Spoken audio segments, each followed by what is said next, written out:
just waking up. Terry. Good morning, honey. Oh! What the hell are you doing? It's Holt and Amy's last day, so we're having a final heist. It's heist day! Couldn't you have just sent an email? Nope, this was the only way. I have to go alert the others. See you soon! It's heist day, Rosa! Ah! Whoop, sorry about your milk. Gotta go! Nico, time for school. It's heist day, Charles! Where's Nicholas? He's crying in the closet. Gotta go! Babe, what are you doing? I was hiding so I could surprise you, but if you're here, then who's in our shower? It's me, Captain Holt. It's heist day, Jake. I fought him off, but he got my key. What's the key for? Each of us had one, and you needed all four to open the safe. And what's in the safe? The 21 million. Bing pot! Nope, I was gonna say bingo, but then I was like, jackpot's better, but then it was too late. I was halfway through the word. Bing pot works. It's taking off. It's taking off. It's blood soap! Come on, go, go, go! Face down, flat on the ground! Take it! Over here! Right left, right. Bing pot. Santiago, I know that you hate Halloween, but stick with me and I promise you, you will love it. Can you magically make everyone kind, sober, and fully dressed? Kind, sober, and fully dressed. Good news, everyone. We found the name of Santiago's sex tape. So, you're leaving. It must have been a hard decision. Honestly, it wasn't. It's funny. On my first day here, I asked Jeffords to tell me about everyone. Told me you were a great detective, but the one thing you couldn't figure out was how to grow up. Well, I think you finally figured it out. Well, thank you, sir. I couldn't have done it without you. Over the years, you've sometimes referred to me as something of a father figure. Did I? I didn't realize that. But I want you to know, if I had a son, and he had turned out like you, I would be very proud of him.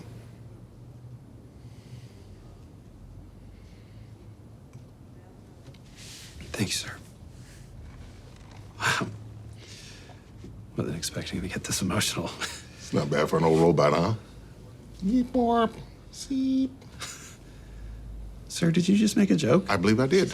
Yes. I guess in the end, we rubbed off on each other quite a bit. Title of your sex movie. Did I do that right? It was perfect. Okay, I could get in a lot of trouble for this, but the big secret about Captain Holt is That I have a flair for the dramatic. Look behind you, Madeline. we're actually in front of you.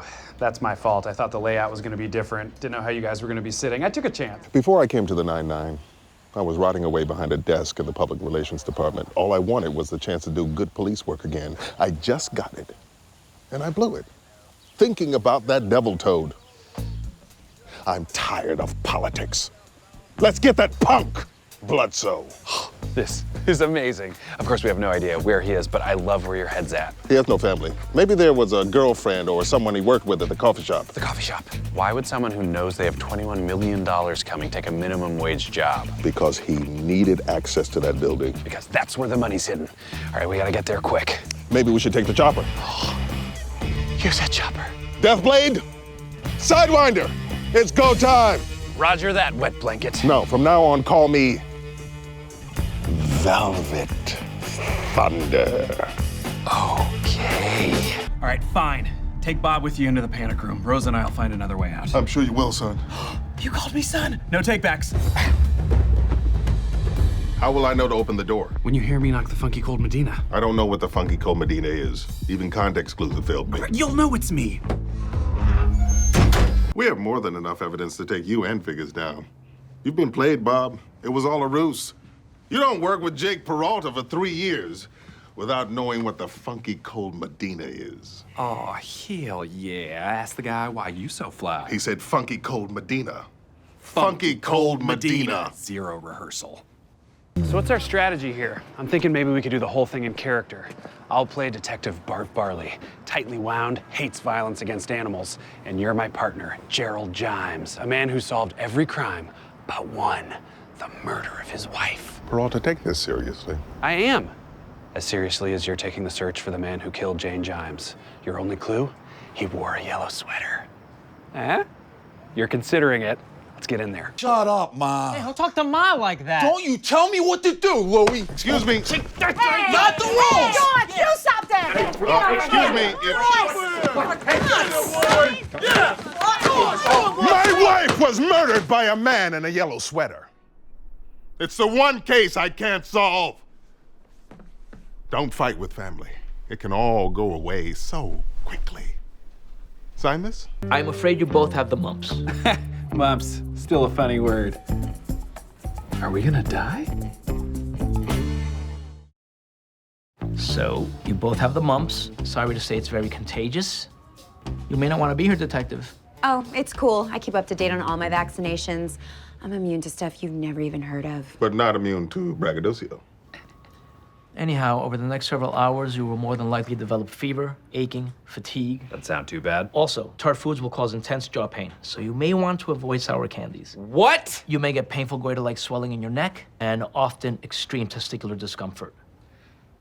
Okay. Cool. No doubt. Okay, hope you guys are hungry. Made baked ziti.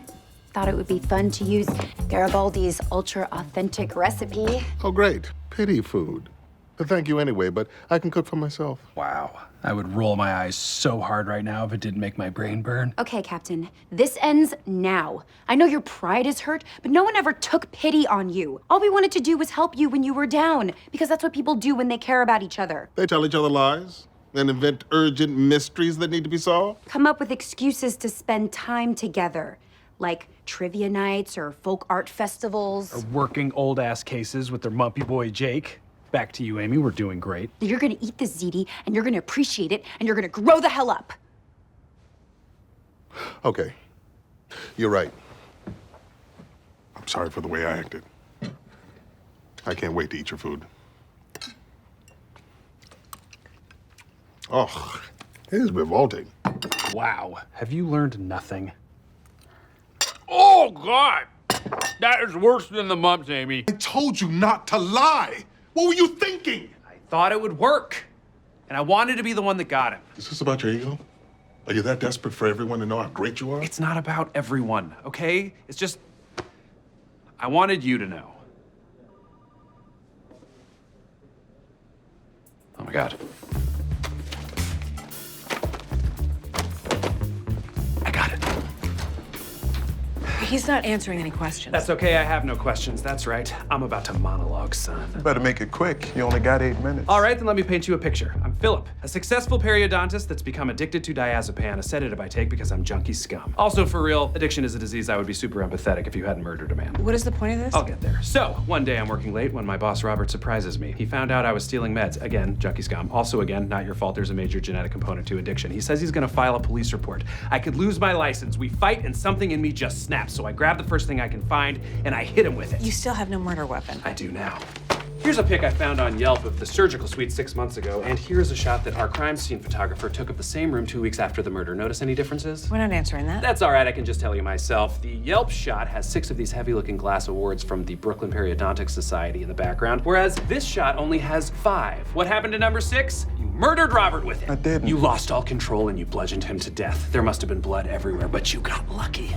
You were in the surgical suite. It can be sterilized. You never would have gotten away with it in your carpeted office. That's not what happened. Don't say anything more, Philip. And your office manager would have heard all of the screaming, but she was at her grandson's play. Lucky again. You're wrong. You put Robert's body into a wheelchair and shoved it in the elevator. It's a miracle there wasn't blood everywhere. That's not true. Now you're in the garage with a corpse. You panicked and left your phone in your office, and you don't have your car keys, but Robert's are in his pocket, so you put him in his car and you take off. No. You can't believe what you've done. No. Philip. You're flustered, you have no GPS, so you just start driving. No. Philip. Next thing you know, you're in the Pine Barrens and it hits you. Your uncle's cabin. He has a place there. You're the luckiest son of a It wasn't luck. Yes, it was. You got lucky at every turn. No, I knew exactly where I was driving. I left my phone in the office on purpose. I was in a surgical suite by design, and I didn't use some glass award that any idiot would clearly see was missing. I made a rod out of a special dental polymer, killed him with it, then melted it back down. It's already in the patient's mouth, son!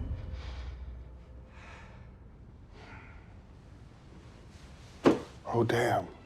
Oh, damn. Oh, damn! And that is 3 oh dams. Oh, damn!